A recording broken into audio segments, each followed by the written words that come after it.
Imprimer un saxophone, une guitare ou un violon, pas une photo, mais bien l'instrument. C'est l'incroyable révolution que permettent les imprimantes 3D. Leur champ d'application semble infini. Et dans ce domaine, la France est en pointe. Le reportage de Gabriel Aurillon, Charlotte Palot et Gaël Courcel.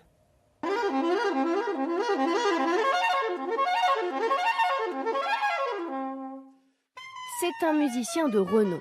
Depuis un an, Thomas de Pourquerie utilise un nouveau bec sur son saxophone, un modèle coloré, entièrement imprimé en 3D.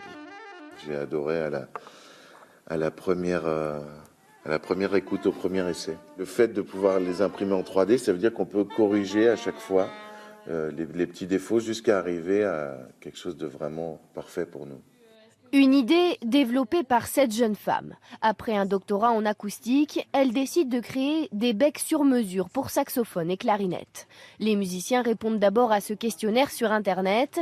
Grâce à une imprimante 3D, le bec est conçu en 4 heures seulement.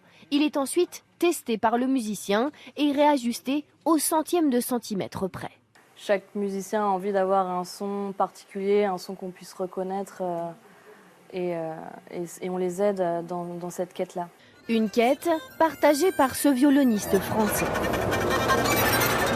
Il y a 5 ans, il a créé le premier violon électrique entièrement imprimé en 3D. L'instrument est mis au point par cette machine professionnelle, puis passé au laser et poli pendant 20 jours. Comptez 7 000 € pour un modèle à 4 cordes, c'est 7 fois plus cher qu'un violon électrique classique, mais ses qualités sont à la hauteur de son prix.